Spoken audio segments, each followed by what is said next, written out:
అందరికీ నమస్కారం. తెలుగు లెసన్ ఛానల్కి స్వాగతం. ఈరోజు మనం ఈ వీడియోలో తెలంగాణ టెట్కు సంబంధించి 8వ తరగతికి సంబంధించి టోటల్ టెక్స్ట్ బుక్ అండి, ఫస్ట్ పేజ్ నుండి లాస్ట్ పేజ్ వరకు టాప్ 100 మోడల్ బిట్స్ తయారు చేయడం జరిగింది.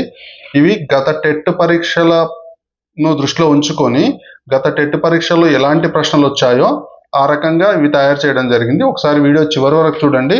నేను మధ్యలో గ్రామర్ పాయింట్స్ అప్ నేను కోడ్స్ చెప్తాను. అలా కాకుండా కవులు, రచయిత్రులు, వారి ఇతివృత్తాలు, వారి పాఠ్యాంశాలు, ప్రక్రియలు ఏ రకంగా గుర్తుపెట్టుకోవాలనేది కూడా నేను మీకు క్లియర్ గైడ్ చేస్తాను. ఈ పాఠ్యాంశం నుండి దాదాపుగా మనకు 5 ప్రశ్నల వరకు వచ్చే అవకాశం ఉంటుందండి. ఈ తెలుగు 8th క్లాస్ నుండి మనకు 5 ప్రశ్నల వరకు వచ్చే అవకాశం ఉంటుంది.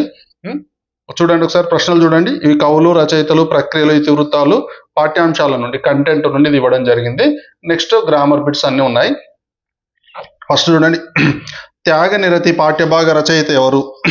మనకు ఫస్ట్ పాఠం అండి త్యాగనిరతి అనే పాఠము. ఇందులో త్యాగం గురించి తెలియజేయడం జరుగుతుంది. ఈ పాఠ్యభాగం రచయిత ఎవరు అంటే నన్నయ్య. డైరెక్ట్ నేను ఆన్సర్ చెప్పేస్తున్నాను. అంతేకాకుండా మిగతా 3 ప్రశ్నలకు 3 ఆప్షన్లకి కూడా క్వశ్చన్స్ ఏమై ఉంటాయో కూడా చెప్తాను నేను. పాల్కురికి సోమనాథుడు వచ్చేసి ఏ పాఠాన్ని రాశాడు? బండారి బసవన్న అనే పాఠాన్ని రాస్తాడు అండి. బండారి బసవన్న అనే పాఠాన్ని రాస్తాడు పాల్కురికి సోమనాథ్.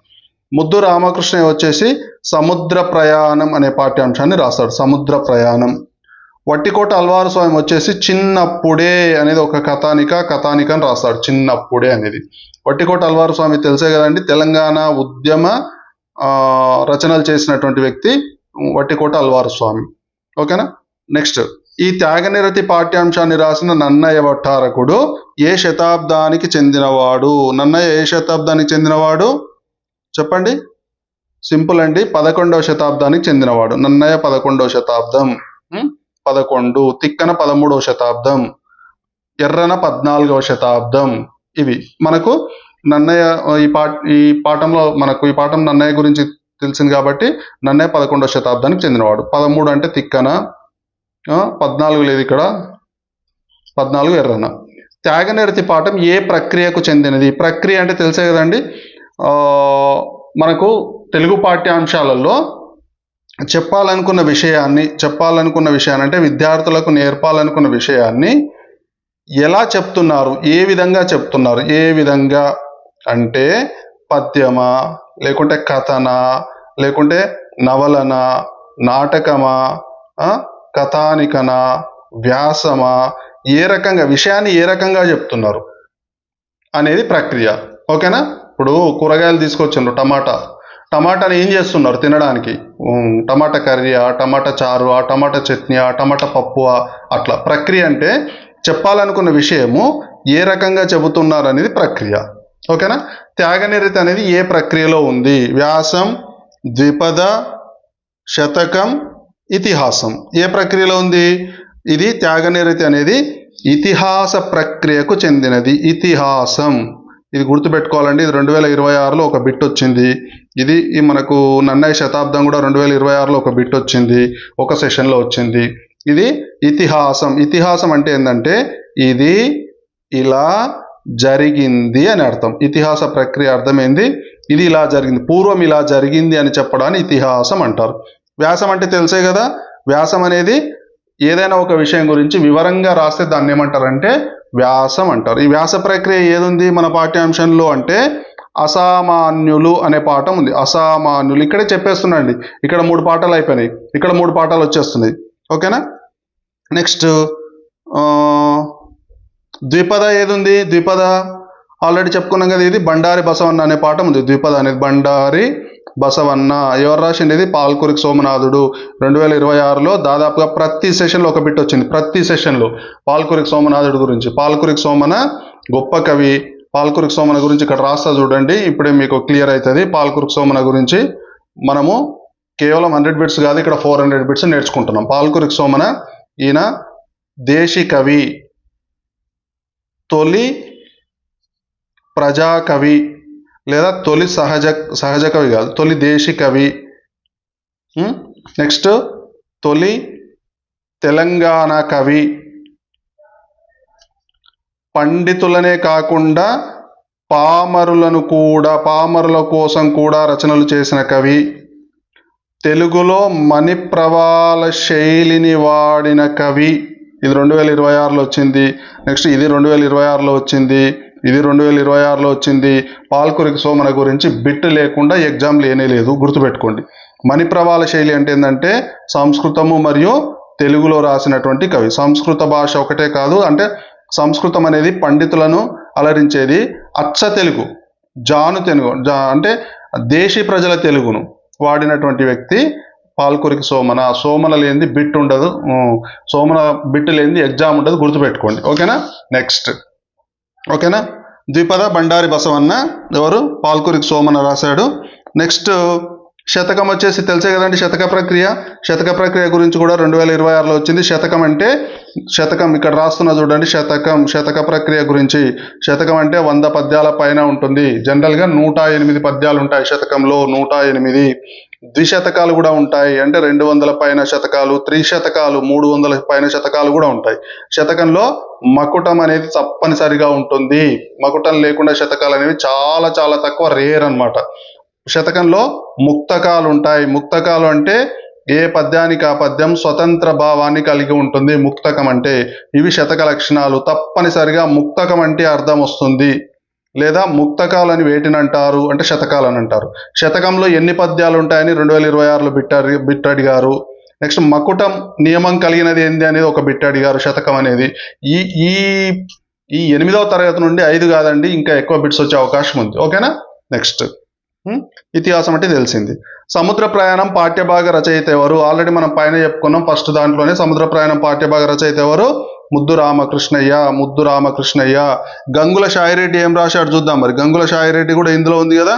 గంగుల షాయిరెడ్డి ఏం రాశాడు అంటే, గంగుల షాయిరెడ్డి రాసింది ఏంటంటే మనకి ఈ పుస్తకంలో కాపు బిడ్డ అనేది ఒకటి ఉంటుంది. కాపు బిడ్డ అనే పాఠాన్ని రాశాడు. కాపు బిడ్డ. పొన్కున్నం వర్కై అనేది ఈయన ఒక కథ రాస్తాడు. మాట్లాడే నాగలి అనే పేరుతో కథ రాస్తాడు. అంటే ఈయన మలయాళం రచయిత, మూల రచయిత అనమాట. ఓకేనా? నన్నయ్య ఏం రాసిండు? ఆల్రెడీ పైన ఉంది, మనకు తెలిసింది. త్యాగనిరతి అనే పాఠం రాశాడు, చూడండి. ఓకేనా? నెక్స్ట్ ముద్దు రామకృష్ణయ్య గారి సముద్ర ప్రయాణం ఏ ప్రక్రియకు చెందినది? పేర్లోనే ఉంది ఇది సముద్ర ప్రయాణం. ఏ ప్రయాణం చేసిండంటే ఇది యాత్రా కథనానికి చెందింది. యాత్రా కథనం. మరి మిగతా ఏంటి చూడండి ఒకసారి. మిగతా తప్పు ఆప్షన్లు ఏంటి ఉన్నాయి? కథానిక ఉంది. కథానిక ఏంది? ఇది చిన్నప్పుడే ఇక్కడ ఎక్కడో ఉంది, మనకు చిన్నప్పుడే అని రాసినాం కదా. వట్టికోట అల్వారు స్వామి చిన్నప్పుడే రాసాం కదా. ఇది చిన్నప్పుడే అనేది కథానికకు సంబంధించింది. ఓకేనా? వ్యాసం అనేది ఆల్రెడీ చూసుకున్నాం కదా. వ్యాసం ఎక్కడో రాసినాం మనం. ఎక్కడ రాసినాం వ్యాసం అనేది?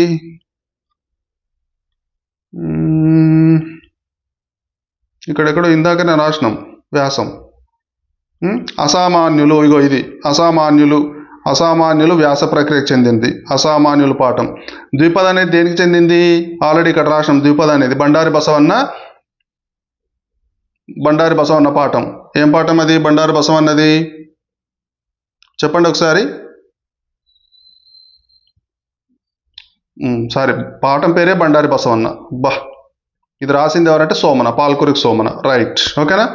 బండారి బసవన్న పాఠ్యభాగ రచయిత ఎవరు? సోమన. ఇందాకనే అనుకున్నాం కదా.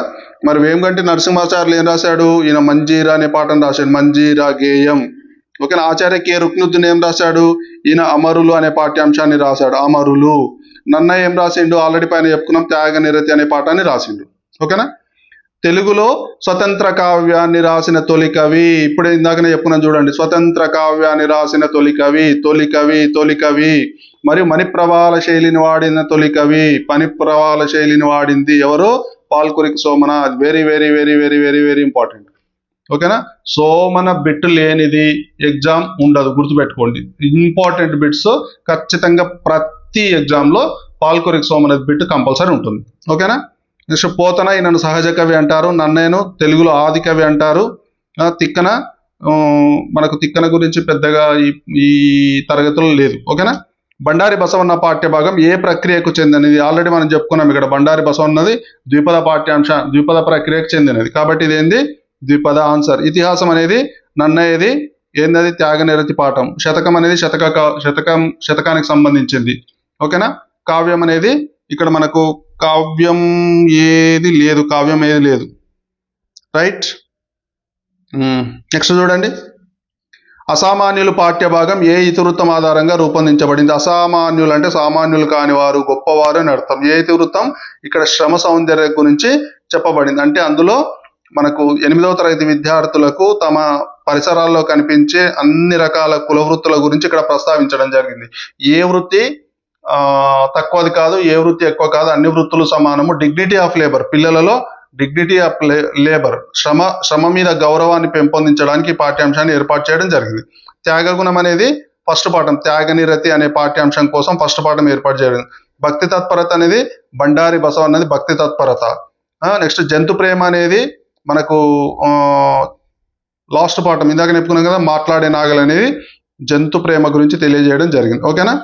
అసామాన్యులు పాఠం యొక్క ప్రక్రియ ఏది? అసామాన్యులు పాఠం యొక్క ప్రక్రియ ఏంది? ఇందాకనే పైన చెప్పుకున్నాం కదా, అసామాన్యులు ఏంది? వ్యాస ప్రక్రియ. వ్యాసం అంటే ఏంది? ఏదైనా ఒక అంశం గురించి వివరంగా రాస్తే దాని వ్యాసం అంటారు. గేయం అంటే పాడడానికి వీలుగా ఉండేది గేయం. ఓకేనా. కావ్యం అంటే పద్యాలతో కూడి ఉండేది కావ్యం, వర్ణనాత్మకమైనది కావ్యం. అనువాద కథ అంటే ఒక భాష నుండి మరొక భాషలోకి అనువాదం చేయడం, ట్రాన్స్లేట్ చేయడాన్ని అనువాద కథ అంటారు. ఓకేనా.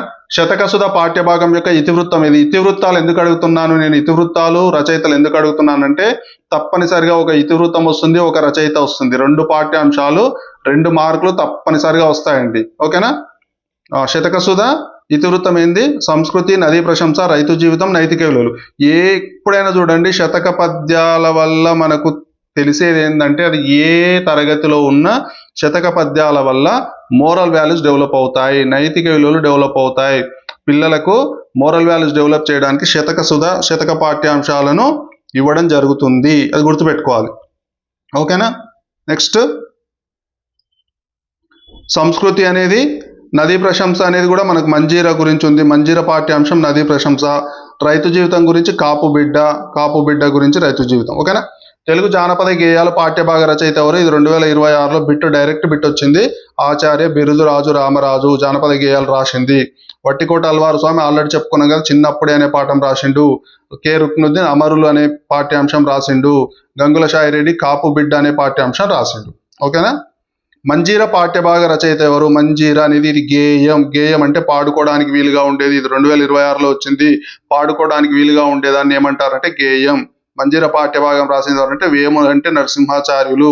గంగుల షాయిరెడ్డి రాసింది కాపు బిడ్డ. ఇందాక చెప్పుకున్నాం కదా, పాల్కురికి సోమన రాసింది బండారి బసవన్న. నన్నయ్య రాసింది త్యాగనిరతి. ఓకేనా. మళ్ళీ ఎందుకు నేను రిపీట్ చేస్తున్నానంటే మీరు ఒకసారి వినకపోయినా, రెండోసారి వినకపోయినా, మూడోసారి మీకు నోటెడ్ అవుతాయన్న ఉద్దేశంతో మళ్ళీ నేను వాటిని రిపీట్ చేస్తున్నానండి. ఓకేనా. మంజీరా పాఠం ఏ ప్రక్రియకు చెందినది? మంజీరా పాఠం అనేది గేయానికి సంబంధించింది. గేయం పాడుకోవడానికి వీలైన విధంగా గేయానికి సంబంధించింది. ఓకేనా. కావ్యం అంటే ఆల్రెడీ చెప్పుకున్నాం కదండి, కావ్యం అంటే ఏంది?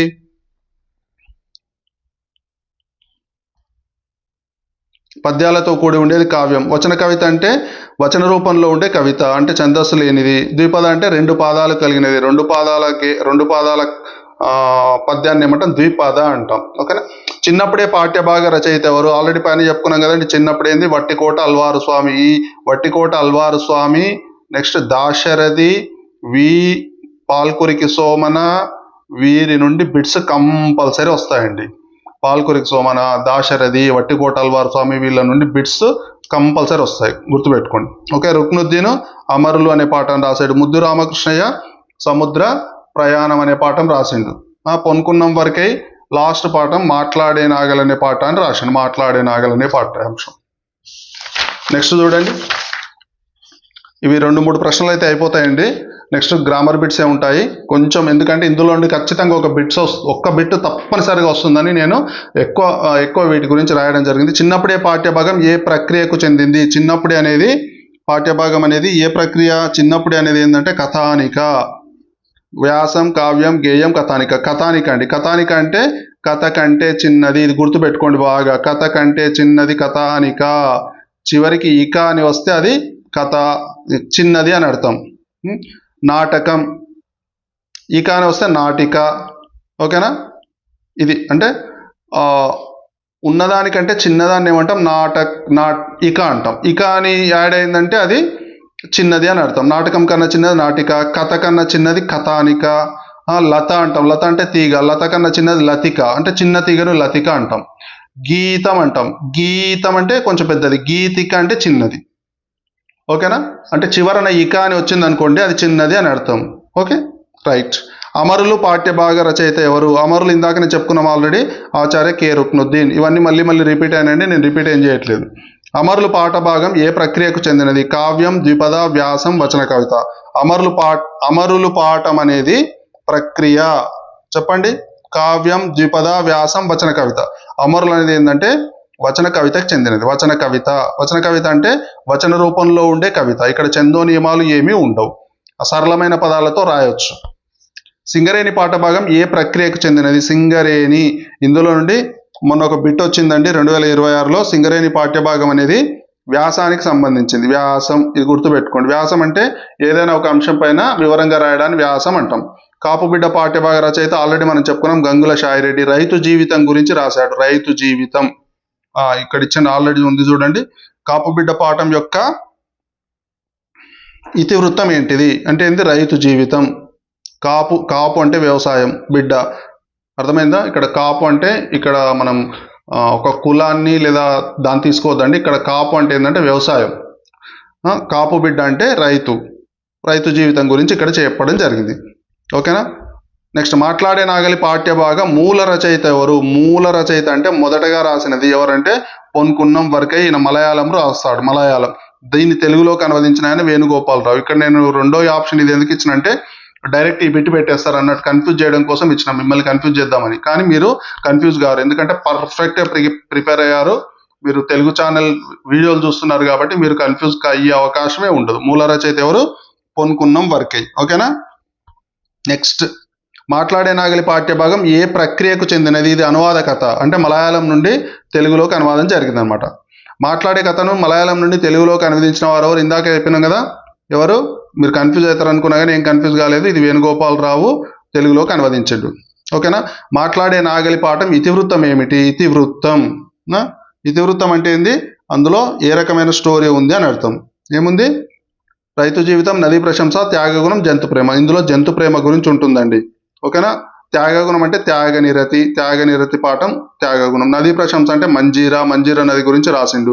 రైతు జీవితం అంటే కాపు బిడ్డ, కాపు బిడ్డ గురించి రాసిండు. ఓకేనా రైట్. ఇప్పుడు అసలైనవి వచ్చినండి. ఇందులో నుండి ఈ వాక్యాలు, వ్యాకరణాంశాలు ఇందులో నుండి 3 లేదా 4 బిట్స్ ఈజీగా పడే అవకాశం ఉంటుంది. ఒకటికి 2 సార్లు గుర్తుపెట్టుకోండి. మనకు టెట్ పేపర్ 1లో కానీ పేపర్ 2లో కానీ 8వ తరగతి అనేది ఇంపార్టెంట్. 8th క్లాస్ చాలా ఇంపార్టెంట్ అండి. ఎందుకంటే పేపర్ 1 వాళ్ళకు 3rd నుంచి 8th వరకు ఉంటుంది. పేపర్ 2 వాళ్ళకు మ్యాక్సిమం మనకు 10th వరకు ఇస్తాడు. ఇక్కడ 8th అనేది మిడిల్లో ఉంటుంది. 8th క్లాస్ అనేది చాలా చాలా చాలా చాలా చాలా ఇంపార్టెంట్ అనమాట. కాబట్టి ఇందులో నుండి నేను మ్యాక్సిమం ఎక్కువ ప్రశ్నలు తయారు చేయడానికి ప్రయత్నం చేశాను. కాబట్టి 1కి 2 సార్లు వినండి. ఒక ఆప్షన్కి సేమ్ మనం ఏం చేస్తున్నాము, సమాధానం మాత్రమే చెప్పుకోవట్లేదు. సమాధానంతో పాటు మిగతా ఆప్షన్లు ఏ రకమైన ప్రశ్నలు అవుతాయి లేదా మిగతా ఆప్షన్లు ఎందుకు తప్పు కూడా నేను చెప్తున్నాను అనమాట. ఒకసారి వినండి. ఓకేనా రైట్. దయచేసి వినండి. ఇది ఏ వాక్యం? దయచేసి వినండి. ఆశ్చర్యార్థకమా? ఇక్కడ ఆశ్చర్యం ఉందా? సామర్థ్యార్థక వాక్యమా? సామర్థ్యం ఉందా? నిషేధార్థక వాక్యమా? ఇది టైపింగ్ మిస్టేక్ అయిందండి. నిషేధార్థక వాక్యమా? నిషేధం ఉందా? దయచేసి వినండి అనేది ఏంది? ప్రార్థన, అంటే రిక్వెస్ట్ చేస్తున్నాడు, దయచేసి వినండి. ఆశ్చర్యం అంటే ఇక్కడ కింద వస్తున్నాయి, ఆటోమేటిక్గా మళ్ళీ వస్తాయి. ఆశ్చర్యార్థకం అంటే ఆశ్చర్యం కనపడాలి. సామర్థ్యం అంటే గలది, గలవాడు, సింపుల్. గలది, గలవాడు, చేయగలడు, చేయగలదు, ఇట్లా రావాలి. నిషేధార్థకం అంటే వద్దు, చేయవద్దు, వినవద్దు, వెళ్ళవద్దు, ఇట్లాంటి వద్దు అనేవి రావాలి. నిషేధం. రమ చక్కగా రాయగలదు, ఇందాక నేను అనుకున్నది గలదు, గలదు వచ్చింది ఏంది? సామర్థ్యం, చేయగలదు అని. ఇది సామర్థ్యార్థక వాక్యం. అనుమత్యార్థక వాక్యం అంటే మనం అనుమతి ఇవ్వడం, అనుమతిస్తే దాన్ని అనుమత్యార్థక వాక్యం అంటాం. ఓకేనా. ప్రశ్నార్థక వాక్యం అంటే క్వశ్చన్ మార్క్ ఉండాలి. ఆహా ఎంత బాగుందో, ఆహా ఏమన్నాడు ఇక్కడ? ఏం చేసిండు ఈయన? ఆశ్చర్యపోయిండు. ఆశ్చర్యార్థక వాక్యం. ఓకేనా. అల్లరి చేయవద్దు, వద్దు, వద్దు ఏంది? నిషేధార్థక వాక్యం. నిషేధం, వద్దు అంటే. గిరి ఎక్కడున్నావు? ఇక్కడ చూడండి క్వశ్చన్ మార్క్ ఉంది. ఎక్కడున్నావు అడుగుతున్నాడు, ఏంది? ప్రశ్నార్థక వాక్యం. లోపలికి రావచ్చు. ఇందాకనే చెప్పుకున్నాం కదా, అనుమతి ఇవ్వాలి, అనుమతిస్తున్నాడు, రావచ్చు అని అనుమతిస్తున్నాడు. ఇది అనుమత్యర్థక వాక్యం. ఓకేనా? ఇప్పుడు క్లియర్ అంటే మీకు ఇందులో నుండి ఒకటి వస్తుంది తప్పనిసరిగా. ఏంటిది ఒకటి చూడండి, మళ్ళీ ఒక్కసారి నేను చెప్తున్నా. ప్రార్థనార్థక వాక్యం, దయచేసి వినండి. ఇక్కడ ప్రార్థనా పదాలు రావాలి, దయచేసి, ఇట్లాంటివి. ఓకేనా? ఇది సామర్థ్యార్థక వాక్యం, చేయగలదు, రాయగలదు, ఇట్లాంటి పదాలు రావాలి. గలదు, సామర్థ్యం. నెక్స్ట్ ఆశ్చర్యార్థక వాక్యం, ఆశ్చర్యమైన పదాలు రావాలి. ఆహా, ఓహో, ఇట్లాంటి పదాలు రావాలి. నిషేధార్థక వాక్యం, వద్దు అనేది రావాలి. చేయవద్దు, వినవద్దు, వెళ్ళవద్దు అని ఇట్లాంటివి రావాలి. గిరి ఎక్కడున్నావు? ప్రశ్నార్థక వాక్యం, ప్రశ్న రావాలి. ప్రశ్న, ఖచ్చితంగా ప్రశ్నార్థక వాక్యంలో ప్రశ్న ఉండాలి. ఏం చేస్తున్నావు, ఎక్కడున్నావు అని. నెక్స్ట్ అనుమత్యర్థక వాక్యం, అనుమతిస్తున్నాం మనం. అనుమతి ఇవ్వాలంటే రావచ్చు, వెళ్ళొచ్చు, చేయొచ్చు, తినవచ్చు, చదవచ్చు, ఇట్లాంటివి రావాలన్నమాట. ఇది అనుమత్యర్థక వాక్యం. ఓకేనా? నెక్స్ట్ సంధి జరిగినప్పుడు మొదటి పదాన్ని ఏమంటారు? ఇది తమిళ్లో పడ్డది. అబ్బా, ఈ టైపింగ్ చూడండి, ఇట్లా ఉంటుంది మనది. ఇది తమిళ్లో పడ్డది. తమిళ్లో దీన్ని పా అంటాం, దీన్ని రా అంటాం. ఓకే. సంధి జరిగినప్పుడు మొదటి పదాన్ని ఏమంటారు? పరపదం, పూర్వపదం, ఉత్తరపదం, ఉపమేయం. గుర్తుపెట్టుకోండి, ఎప్పుడైనా సంధిలో మొదటి పదాన్ని పూర్వపదం అంటాం, రెండవ పదాన్ని పరపదం అంటాం. ఇది సంధిలో మొదటి పదాన్ని పూర్వపదం అంటాం, రెండవ పదాన్ని పరపదం అంటాం. అదే సమాసంలో అయితే మొదటి పదాన్ని పూర్వపదం అంటాం, రెండవ పదాన్ని ఉత్తరపదం అంటాం. ఇది సమాసంలో. సమాసానికి సంధికి తేడా పదాలను తెలుసుకోండి, ఎందుకంటే ఇది 2026లో ఒక బిట్ వచ్చింది. సంధిలో ఒకటి పూర్వపదం, రెండు పరపదం. పూర్వపర సంధి. పూర్వపర స్వరములకు పరస్వరం కలిస్తే, పరస్వరం ఏకాదేశం అయితే దాన్ని సంధి అంటారు. పూర్వాపరాలు సంధి, అట్లా గుర్తుపెట్టుకోండి. పూర్వాపరాలు సంధి. ఉత్తర పూర్వపదము, ఉత్తర పదము సమాసం. ఇది గుర్తుపెట్టుకోండి. సమాసం 3 అక్షరాలు ఉంది, ఉత్తర 3 అక్షరాలు ఉంది. ఇక్కడ పూర్వ 2 అక్షరాలు, పర 2 అక్షరాలు, సంధి 2 అక్షరాలు, 2 అక్షరాలు. ఇట్లా గుర్తుపెట్టుకున్నా సరే, మీరు ఎట్లయినా సరే, కోడ్ లాంగ్వేజ్ గుర్తుపెట్టుకున్నా సరే. ఓకేనా? నెక్స్ట్ సంధిని విడదీసినప్పుడు చదవండి ప్రశ్న. సంధిని విడదీసినప్పుడు వచ్చే రెండవ పదాన్ని ఏమంటారు? మొదటి పదం పూర్వపదం అంటున్నాం, మొదటి పదం కాదు, ఇది పరపదం. పరపదం, ఉపమానం, పరపదం అంటాం. సంధిని రెండో పదం పరపదం అంటాం. మరి ఉపమానం అని దేన్ని అంటాం? ఉపమానం అవతల ఒక పదం వచ్చింది, ఉపమేయం అని. వీటిని ఏమంటాం? ఉపమానం. ఇక్కడ చూడండి, ఇక్కడే చెప్పేస్తున్నా నేను. ఇవి అలంకారాలకు సంబంధించింది. ఉపమానం, ఉపమేయం. ఎక్కడైనా మనం ఏంటంటే ఉపమేయాలని ఎందుకంటే పోలికని చెప్పినప్పుడు వాడతాం. పోలిక. ఆమె ముఖము చంద్రబింబం లాగా ఉంది, లేదా రాముడు భీముడిలాగా బలవంతుడు. ఇది గుర్తుపెట్టుకోండి. ఏదో ఒకటి, ఎప్పుడు రెగ్యులర్గా ఆమె ముఖం చంద్రబింబం లాగా ఉంది, అదే మీరు చిన్నప్పుడు 6వ క్లాస్లో నేర్చుకున్నది, 8వ క్లాస్లో నేర్చుకున్నది, ఇంటర్లో నేర్చుకున్నది. మళ్ళీ నేను ఇదే వీడియోలో ఎందుకు చెప్పుడు, కొత్తది చెప్తాను. రాముడు భీముడిలాగా బలవంతుడు అనేది ఒక వాక్యం అనుకుందాం. ఇక్కడ ఎవరిని ఎవరితో పోలుస్తున్నాం? రాముడిని భీముడితో పోలుస్తున్నామా, భీముడిని రాముడితో పోలుస్తున్నామా? చెప్పండి. ఇక్కడ రాముడు భీముడిలాగా బలవంతుడు, రాముడును భీముడితో పోలుస్తున్నాం, అంతే కదా. భీముడిలాగా బలవంతుడు కదా, అంటే భీముడితో పోలుస్తున్నాం. ఇక్కడ ఏం చేస్తున్నాం మనం? రాముడిని భీముడితో పోలుస్తున్నాం. దేనిని అయితే పోలుస్తున్నామో అది ఉపమేయం. దేనితో పోలుస్తున్నామో అది ఉపమానం. ఇది ఈజీగా గుర్తుపెట్టుకోండి, ఈ కోడ్ గుర్తుపెట్టుకోండి. దేనితో పోలుస్తున్నామో అది ఉపమానం. తోమానం అని గుర్తుపెట్టుకోండి. తోమానం. దేనిని పోలుస్తున్నామో అది ఉపమేయం. నిమేయం అని గుర్తుపెట్టుకోండి. నిమేయం. నేను 9వ తరగతిలో చదివినప్పుడు నేర్చుకున్నాండి ఇవి, అవి నాకు ఇప్పటివరకు గుర్తున్నాయి. నిమేయం. దేనిని పోలుస్తుంటే అది ఉపమేయం, దేనితో పోలుస్తున్నామో అది ఉపమానం. ఇట్లా గుర్తుపెట్టుకోండి, ఈజీ ఉంటుంది. ఓకేనా? సంధిని విడదీసినప్పుడు వచ్చే రెండవ పదం పరపదం. మొదటి పదం చివర ఉండే అచ్చును ఏమంటారు? మొదటి పదాన్ని ఏమంటాం మనం? పూర్వపదం అంటాం. అచ్చును ఏమంటాం? స్వరం అంటాం. కాబట్టి ఇది పూర్వస్వరం. దీర్ఘస్వరం కాదు, ప్లుతస్వరం కాదు, పరస్వరం కాదు. ఓకేనా. రెండవ పదం మొదట ఉండే అచ్చును ఏమంటారు? చూడండి, ఎప్పుడైనా సంధిని విడదీసుకున్నప్పుడు ఉదాహరణకు రామ ప్లస్ ఆలయం అని ఉంది. ఇది పూర్వపదం, ఇది పరపదం. ఈ పూర్వపదంలో చివరి అచ్చు, అచ్చు అంటే మాలో ఏముంది?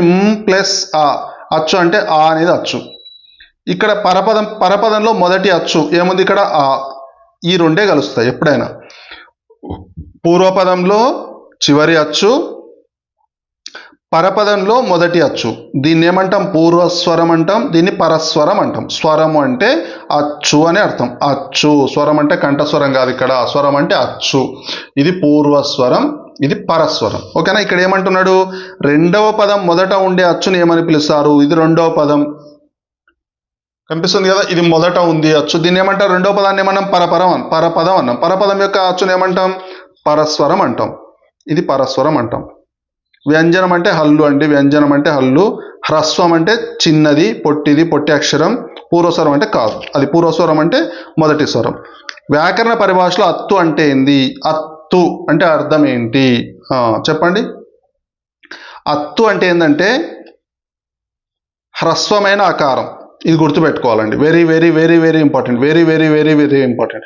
మనల్ని కన్ఫ్యూజ్ చేయడానికి ఏం చేస్తాడంటే ఆ అంటాడు, ఆ ఆప్షన్ ఇస్తాడు, రెండవది ఆ మరియు ఆ ఇస్తాడు, మూడవది ఏది కాదు అంటాడు. ఇక్కడ అత్తు అంటే హ్రస్వము. ఇది గుర్తుపెట్టుకోవాలి. ఎప్పుడైనా గుర్తుపెట్టుకోండి, అత్తు అంటేనేమో అకారం, హ్రస్వం. ఒకవేళ అకారం అన్నాడు అనుకోండి, అకారం అంటే ఆ రెండు వస్తాయి. అత్తు అంటేనేమో హ్రస్వ ఆకారం, హ్రస్వ ఆకారం. హ్రస్వ అంటే పొట్టి ఆకారం, అంటే పొట్టిది, మొదటి అక్షరం ఆ, దీర్ఘం లేకుండా. అకారం అన్నాం అనుకోండి, ఆ రెండు వస్తాయి అన్నమాట. ఓకేనా. రైట్. అత్తునకు అచ్చు పరమైనప్పుడు సంధి బహుళముగా నగు. బహుళము, బహుళము గుర్తుపెట్టుకోండి. అత్తునకు సంధి బహుళం అవుతుంది అనేది ఏ సంధి సూత్రం? ఇది అత్వ సంధి సూత్రం. ఇత్తునకు సంధి వైకల్పికం. ఇవి గుర్తుపెట్టుకోవాలండి. ఇది 2026లో ప్రతి సెషన్లో బిట్టొచ్చింది. ఇత్తునకు సంధి వైకల్పికం, ఉత్తునకు సంధి నిత్యం. ఇది గుర్తుపెట్టుకోండి. మళ్ళీ ఇక్కడ రాస్తున్న చూడండి ఒకటి. అత్తు, ఇత్తు, ఉత్తు అంటే అకారం, ఇకారం, ఉకారం. దీనికేమో బహుళం, బహుళం. దీనికేమో వైకల్పికం, వైకల్పికం. బహుళం అంటే జరుగుతుంది, జరగవచ్చు, జరగవచ్చు, జరగకపోవచ్చు, నిషేధం. 4 రకాలుగా జరుగుతుంది అనమాట బహుళం అంటే. వైకల్పికం అంటే రెండు, జరగవచ్చు, జరగకపోవచ్చు, 2 రకాలు. ఇది నిషేధం. నిత్యం, నిత్యం అంటే తప్పనిసరిగా జరుగుతుంది, ఇది ఒక రకం, జరిగి తీరుతుంది అనమాట. అకారం అంటే బహుళం, ఇకారం అంటే వైకల్పికం, ఉకారం అంటే నిత్యం. దీని సింపుల్ కోడ్ ఆ ఈ ఊ అని రాసుకోండి. ఈ మొదటి అక్షరాలు గుర్తుపెట్టుకోండి. భవైని అని, భవైని అని గుర్తుపెట్టుకోండి. ఇంకా సింపుల్గా అంటే భావన అనే పేరు గుర్తుపెట్టుకోండి. ఒక పేరు గుర్తుపెట్టుకుంటే మీకు ఈజీగా వస్తుంది. ఓకేనా. రైట్. సంధి నిత్యంగా, వైకల్పికంగా, నిషేధంగా, అన్యకార్యంగా జరగడాన్ని ఏమంటారు? 1, 2, 3, 4 రకాలుగా జరుగుతుంది.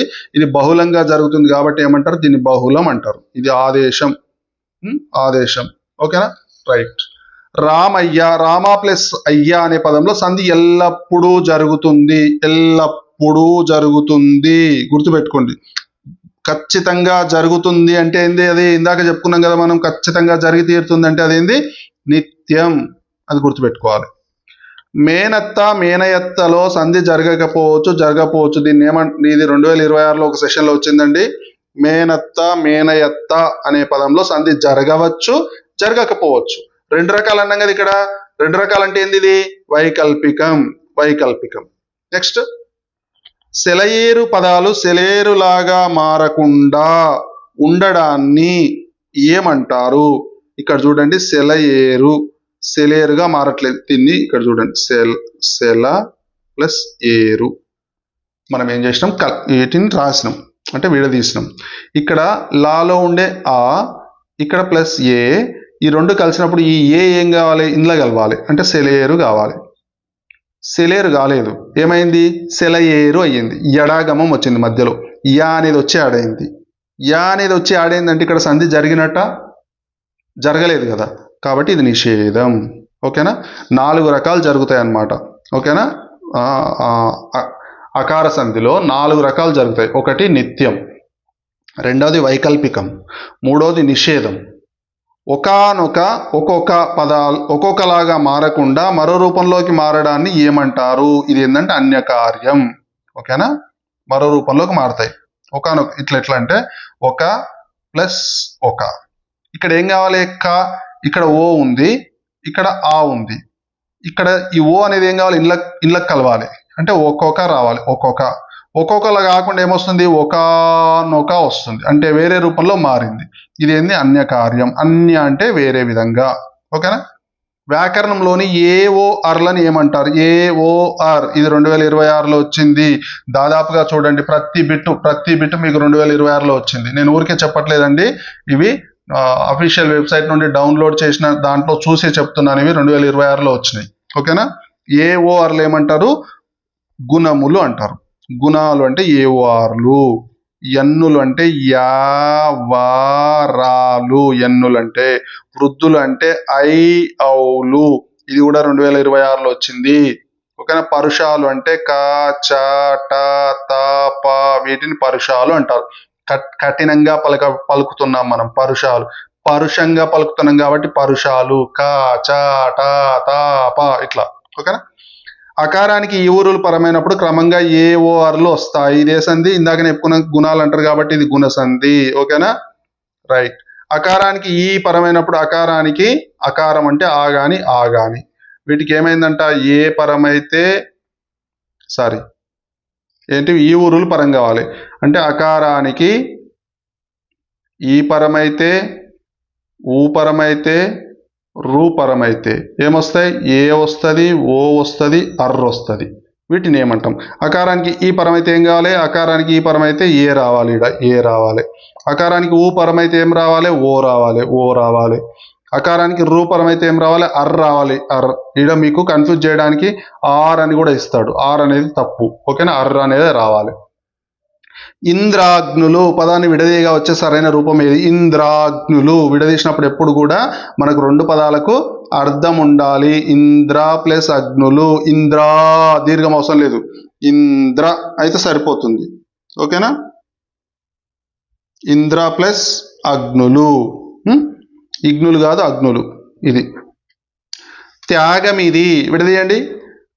ఇది త్యాగము ప్లస్ ఇది త్యాగం, ఇది త్యాగము, ఇది త్యాగము ప్లస్ ఇది. విడదీసినప్పుడు రెండింటికి అర్థాలు రావాలి. ఆహారార్థం విడదీయాలి. మీరు విడదీసేటప్పుడు సింపుల్ అండి, దీన్ని బాగా నిదానంగా చదువుకోండి, ఆటోమేటిక్గా మీ మనసులోనే అది విడిపోతుంది. ఆహారార్థం. ఆహార ప్లస్ అర్థం.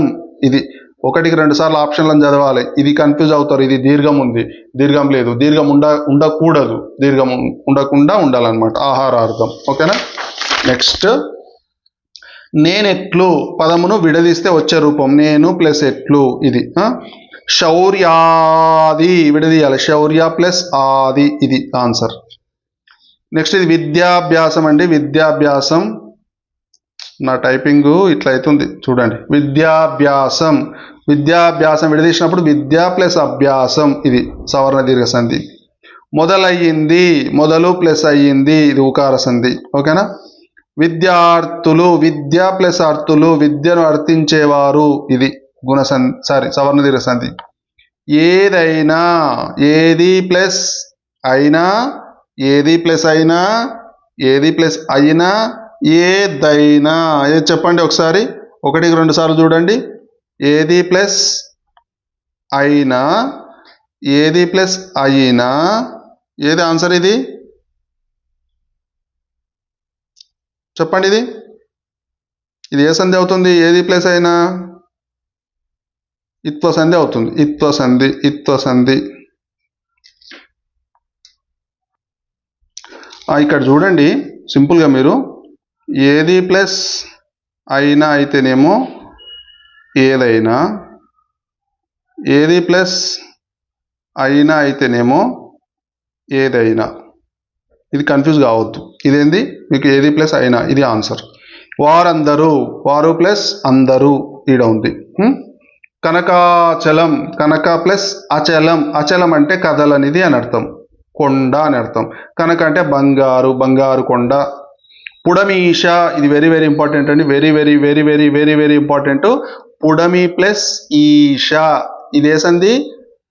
ఇది సవర్ణ దీర్ఘ సంధి, ఇది గుర్తుపెట్టుకోవాలండి. ఇక్కడ ఈ ఉంది, ఇక్కడ ఈ ఉంది, ఈ రెండు సవర్ణాలు అంటే ఒకే రకమైన అక్షరాలు, సవర్ణాలు సవర్ణాలు సవర్ణాలు కలిసినప్పుడు ఏమైంది? దీర్ఘం ఏర్పడింది. సవర్ణాలు కలిసినప్పుడు దీర్ఘం ఏర్పడితే అది సవర్ణ దీర్ఘ సంధి, సవర్ణ దీర్ఘ సంధి. ఓకేనా? పుడమి అంటే భూమి, ఈశుడు అంటే పాలించేవాడు, రాజు. పుడమీశుడు అంటే రాజు. నాకు ప్లస్ ఒక కలిపినప్పుడు నాకొక, కాదు ప్లస్ ఏమి కలిపితే కాదేమి. అతనికి ప్లస్ ఇచ్చాను, ఇది 2026లో వచ్చిందండి. అతనికి ఇచ్చాను, అతనికి ఇచ్చాను, అతనికి ఇచ్చాను, ఇది కరెక్ట్ ఆన్సర్. పుట్టిన ప్లస్ ఇల్లు, పుట్టినిల్లు, ఇది కలిపినప్పుడు ఏమవుతుంది? ఇక్కడ అకారం ఉంది, ఇక్కడ ఇకారం ఉంది. ఓకేనా? ఇది ఇంట్లో కలుస్తుంది, ఇది మాయమవుతుంది, ఇది అకార సంధి. పుట్టినిల్లు. ఇది ఏమిటి ప్లస్ ఇది, ఏమిటిది, ఏమిటిది.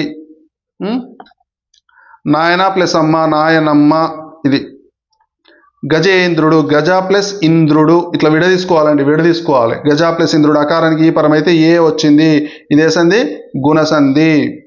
నెక్స్ట్ సర్వేశ్వరుడు, ఇక్కడ రాస్తున్న చూడండి, తప్పు పడింది అక్కడ. సర్వేశ్వరుడు, సర్వ ప్లస్ ఈశ్వరుడు, సర్వ ప్లస్ ఈశ్వరుడు, సర్వ ప్లస్ ఈశ్వరుడు ఇక్కడ ఉంది. ఓకేనా? అకారానికి ఈ పరమైతే ఏ వచ్చింది, ఇది కూడా గుణసంధి. గంగోదకం, ఇది important, very very important. Ganga plus ఉదకం, ఉదకం అంటే నీరు, ఇది ఆన్సర్, ఇది కాదు. ఉదకం అంటే నీరు, నీరు. గంగా అంటే నది, నది నీరు. గంగోదకం, అకారానికి ఊపరమైతే ఓ వచ్చింది, ఇది కూడా గుణసంధి. ఓకేనా? నెక్స్ట్ మహర్షి, ఇది అసలైందండి, వెరీ వెరీ వెరీ వెరీ. మీరు 10 స్టార్లు పెట్టుకుంటారా, 20 స్టార్లు పెట్టుకుంటారా పెట్టుకోండి, చాలా ఇంపార్టెంట్ క్వశ్చన్ ఇది. దీన్ని విడదీసినప్పుడు మహా ప్లస్ ఋషి అని విడదీయాలి. ఒక్కసారి చూడండి, ఒకసారి మళ్ళీ దీన్ని విడదీసినప్పుడు చూడండి ఎట్లా విడదీయాలి. దీన్ని చదవండి ఒకసారి దాన్ని. మహర్షి, మహర్షి. మహా ప్లస్ ఋషియా, మహర్ ప్లస్షినా, మహా ప్లస్ ఋషియా, మహా ప్లస్ హర్షియా. ఎప్పుడైనా విడదీసేటప్పుడు మహా, మహా అనే దానికి అర్థం లేదండి, దీర్ఘం ఉంటేనే అర్థం ఉంటుంది. మహా ప్లస్ ఋషి, అకారానికి రూపరమైతే అర్ అనేది వస్తుంది. మహర్షి కలిస్తే ఏమైంది?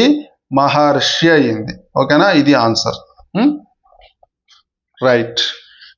మహా ప్లస్ ఇంద్రుడు, మహేంద్రుడు, ఇది ఆన్సర్. ఇది గుణసంధి, ఇది గుణసంధి. దేవా ప్లస్ ఇంద్రుడు, అకారానికి ఈ పరమైతే ఏ వస్తుంది, దేవేంద్రుడు, ఇది గుణసంధి. గణేశుడు, గణ ప్లస్ ఈశుడు, అకారానికి ఈ పరమైతే ఏ వచ్చింది, ఇది గుణసంధి. గణేశుడు ఇక్కడ ఉంది. నర ప్లస్ ఉత్తముడు, అకారానికి ఊ పరమైతే ఓ వస్తుంది, ఇది కూడా గుణసంధి. నరోత్తముడు. నవ ప్లస్ ఉదయం, అకారానికి ఊ పరమైతే ఓ వచ్చింది, నవోదయం, నవోదయం, ఇది కూడా గుణసంధి. నెక్స్ట్ బ్రహ్మ ప్లస్ ఋషి, అకారానికి రూపరమైతే అర్ వస్తుంది, అర్, బ్రహ్మర్షి, ఇది ఇది ఆన్సర్.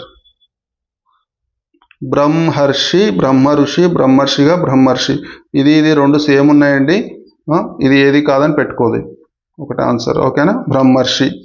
నెక్స్ట్ చాలిన ప్లస్ అంత, చాలినంత, చాలినంత, యా రాదు, ఇది ఆన్సర్, చాలినంత. సీత ప్లస్ అమ్మ, సీత ప్లస్ అమ్మ, సీతయమ్మ కాదు, సీతమ్మ కాదు, సీతమ్మ, ఇది ఆన్సర్, సీతమ్మ. అక్కడ ప్లస్ ఇక్కడ కలిపినప్పుడు ఇక్కడ ఈ అనేది ఇంట్లో జాయిన్ అవుతుంది, ఇక్కడ ఆ అనేది ఇంట్లో మాయమవుతుంది, అక్కడిక్కడ, అక్కడిక్కడ, ఇది ఆన్సర్. అందక ప్లస్ ఉండెను, ఇక్కడ ఊ అనేది ఇందులోకి వెళ్ళిపోవాలి, అందకుండెను. ఓకేనా? ఇది అకార సంధి. చెప్పుట ప్లస్ ఎట్లు, ఏ అనేది ఇంట్లోకి వెళ్ళిపోవాలి, ఇందులో ఆ అనేది మాయమయ్యాలి, మాయమైంది ఏదైతే మాయమవుతుందో అది సంధి అవుతుంది, అది అకార సంధి, అకార సంధి. చెప్పుటెట్లు, టే టే టే, చెప్పుటెట్లు. ఓకేనా? రాక ప్లస్ ఏమి, రాక ప్లస్ ఏమి, రాకేమి, రాకేమి. ఇక్కడ అకారానికి ఏ కలిస్తే ఏ ఇంట్లోకి వచ్చింది, ఇక్కడ అకారం అనేది మాయమవుతుంది, ఏదైతే మాయమైందో అది సంధి, అకార సంధి. ఓకేనా? ఆదిశేషునికి 1000 తలలు. గీత గీసిన పదం ఏ సమాసానికి ఉదాహరణ? నేను గీత గీసిన అనేది లేదు. 1000 తలలు, 1000 అనేది సంఖ్య కాబట్టి సంఖ్యావాచకం ద్విగు. ఓకేనా? ద్విగు సమాసం. తత్పురుష సమాసం అంటే మనకు ప్రథమ విభక్తి ప్రత్యయాలు ఉంటాయి. రూపక సమాసం అంటే సింపుల్ గుడ్డి గుర్తు అనేది ఉంటుంది. అనేది వస్తే రూపక సమాసం. ఓకేనా. విద్యాధనం, విద్య అనేది ధనం అట్లా. ద్వంద్వ సమాసం అంటే రెండు సమాన ప్రాధాన్యం కలిగిన పదాలు ఉంటాయి. కృష్ణ అర్జునులు, లేదంటే తల్లిదండ్రులు, భార్యాభర్తలు ఇట్లా. కృష్ణ అర్జునులు సిద్ధమైనారు, గీత గీసిన పదం కృష్ణ అర్జునులు. ఏ సమాసం? ఇందాక చెప్పుకున్నాం కదా, ద్వంద్వ సమాసం. ద్వంద్వ, ద్వ అంటే రెండింటికి సమ ప్రాధాన్యం ఉంటుందన్నమాట ద్వంద్వ సమాసానికి. రవి రాము అన్నదమ్ములు, అన్నదమ్ములు ఏ సమాసం? సేమ్ ద్వంద్వ సమాసం. వారానికి 7 రోజులు, 7 అనేది సంఖ్య, సంఖ్యావాచకం ద్విగు, సింపుల్. నూరేండ్లు, నూరేండ్లు ఏ సమాసం? నూరు అంటే సంఖ్య, సంఖ్యావాచకం ద్విగు. రైట్, అయిపోయిందండి, దగ్గరకు వచ్చింది. పద విజ్ఞానం ఇది ఇంపార్టెంట్. కపోతములు శాంతి చిహ్నములు అని భావిస్తారు. కపోతములు అనేది అర్థం ఏమిటి? కపోతాలు ఎగిరేస్తారంట, శాంతి చిహ్నాలని భావిస్తారు. మనకు అక్కడక్కడ మీటింగులు జరిగినప్పుడు శాంతి కపోతాలను ఎగిరేస్తారు. కపోతం అంటే ఏంది? డేగలు, కాకులు, హంసలు, పావురాలు. పావురాలు కపోతములు అంటే. ఓకేనా. ఆశ్రితులను వదిలివేయట ధర్మము కాదు. ఇందులో హితము లేదా హితము కోరుతాడు అనే సందర్భంలో హితం అనగా అర్థం ఏంటి? ఇది పద్యం ఉందండి, ఈ పద్యంలో ఎక్కడో హితం అనేది వస్తుంది. నేను ఇందులో కాకుండా ఈ రకంగా కూడా బిట్టొచ్చు రావచ్చు అనే ఉద్దేశంతో తీసుకున్నాను ఇది. హితము అంటే మంచి, హితం అంటే మేలు. ఓకేనా. నెక్స్ట్, ఎందరో మహానుభావుల పరిత్యాగం వల్లనే తెలంగాణ సిద్ధించింది. ఇందులో పరిత్యాగం అంటే అర్థం ఏమిటి? పరిత్యాగం సంపాదించడం, విడిచిపెట్టడం, దాచుకోవడం, దొంగిలించడం. పరిత్యాగం అంటే విడిచిపెట్టడం, త్యాగం. ఓకేనా. నెక్స్ట్, దేశంలో సుఖశాంతులు వర్ధిల్లుగాక. వర్ధిల్లు అంటే అర్థమైంది? నశించు, తగ్గిపోవు, అభివృద్ధి చెందు, వృద్ధి పొందు, మరణించ. వర్ధిల్లు అంటే అభివృద్ధి చెందడం. నెక్స్ట్, బుభుక్షితుడు రుచిని పట్టించుకోకుండా ఆరగిస్తాడు. బుభుక్షితుడు అంటే దాహం వేసిన వాడా ఆరగిస్తాడు, కోపగించుకున్నవాడా, నిద్రపోతున్నవాడా, ఆకలి ఉన్నవాడు. బుభుక్షితుడు అంటే ఆకలి ఉన్నవాడు. బుభుక్ష అంటే ఆకలి. ఇది మనకు 2026లో సెషన్లో వచ్చింది. ఓకేనా. న్యాయంగా ఆలోచిస్తే పాలల్లో నీళ్లు కలపడం ధర్మం కాదు. పాడి అనే పదానికి గల నానార్థాలు ఇది. పాడి అంటే ఇక్కడ ఏమేమి వస్తాయి చెప్పండి? పాడి అంటే ధర్మము, న్యాయము, పాలు, ఇవన్నీ వస్తాయి పాడి అంటే. ఓకేనా. పాడి అంటే ధర్మం, న్యాయం, పాలు, ఆవుల సంపద అనేది ఇంట్లో లేదు. ఓకేనా. ఇంట్లో లేదు పాడి అని, ఆవుల సంపదను కూడా పాడి అంటాం. ఓకేనా. అడవిలోని జంతువులకు నీరు కరువవుతున్నది. వనం అనే పదానికి గల నానార్థాలు ఏంటి? వనం అంటే అడవి, నీరు, తోట, ఇది అర్థాలు. ఓకేనా. నేను ఒకటి ఎక్స్ట్రా యాడ్ చేసిన. ఆశ్చర్యం అనే ప్రకృతి పదానికి తగిన వికృతి అచ్చెరువు. మిగతావన్నీ కన్ఫ్యూజ్ లేకుండానే ఇచ్చినండి. ఎందుకంటే మీరు ఇక్కడే నేను ఆశ్చెరువు, ఇచ్చెరువు అని ఇచ్చాను అనుకోండి, కన్ఫ్యూజ్ అవుతారు ఇక్కడే. అట్లా కాకుండా మీకు తెలియడానికి, ఇది మొదటగా చదువుకుంటున్నాం కదా మనం, తెలియడానికి కోసం నేను ఏం చేసిన, డైరెక్ట్ ఈజీగా ఉండేటట్టే ఇచ్చిన. భక్తి అంటే బత్తి. దిశ అంటే దశ, డైరెక్ట్. పృథ్వీ అంటే పుడమి. క్షీరాబ్దిని మదించినప్పుడు అమృతం పుట్టింది. క్షీరాబ్ది. క్షీరము అంటే పాలు, అబ్ది అంటే సముద్రం. క్షీరాబ్ది అంటే ఏంది? పాల సముద్రం. ఓకేనా. నెక్స్ట్, కొండ గుహలలో నివసించే మృగపతి అడవికి రాజు. మృగము అంటే జంతువు, పతి అంటే నాయకుడు. జంతువులకు నాయకుడు ఎవరు ఇక్కడ? అడవికి రాజు ఎవరు? సింహం. ఆన్సర్. ఓకేనా. మృగపతి అంటే ఎవరు? సింహం. ఇదండి. ఇందులో నుండి మీకు 8వ తరగతికి సంబంధించి మొత్తం ఇందులో 5 నుండి 6 బిట్స్ వచ్చే అవకాశం ఉంది. అలాగే ఛానల్లో మనకు 6 నుండి 10 వరకు అన్ని నేను టాప్ 100 బిట్స్ తయారు చేసి పెట్టడం జరిగింది. అంతేకాకుండా తెలుగు 6 నుండి 10 తరగతుల వరకు టోటల్ సిలబస్ ఉంది, టోటల్ గ్రామర్ సిలబస్ ఉంది. అంతేకాకుండా సైకాలజీ కూడా మనకు ఛానల్లో ఉంది. ఇందులో నుండి టాప్ ప్రతి టాపిక్ సంబంధించి 100 బిట్స్ తయారు చేయడం జరిగింది. మొత్తం మన ఛానల్లో తెలుగు 30 మార్కులు, సైకాలజీ 30 మార్కులు, 60 మార్కుల బిట్స్ ఉన్నాయండి. ఈ 60 మార్కులలో నాకు తెలిసినంత వరకు అయితే మ్యాక్సిమం అన్ని కవర్ చేశాను నేను. 60కి 60 మార్కులు మన ఛానల్ నుండి వచ్చే అవకాశం ఉంది. దీనికి సంబంధించిన పీడిఎఫ్లు అన్నీ కూడా నేను గూగుల్ డ్రైవ్లో పెడతానండి. మీరు ఇక్కడ ఇచ్చినటువంటి ఒక గూగుల్ ఫామ్ ఫిలప్ చేయగానే మీకు డ్రైవ్ లింక్స్ ఓపెన్ అవుతాయి. మీరు ఆటోమేటిక్గా ఈ మెటీరియల్ అంతా కూడా డౌన్లోడ్ చేసుకోవచ్చు, ప్రింట్ తీసుకోవచ్చు. లేదు ప్రింట్ తీసుకోవడం ఇబ్బంది ఎందుకు అనవసరంగా అంటే మీరు డైరెక్ట్ వీడియో చూసి కూడా అవగాహన చేసుకోవచ్చు. ఈ వీడియో మీకు నచ్చినట్లయితే షేర్ చేయండి, సబ్స్క్రైబ్ చేసుకోండి. ఇంకా మీకు ఎలాంటి వీడియోలు కావాలో కామెంట్లో చేయండి. ఓకేనా. థ్యాంక్ యూ అండి. Thank you very much.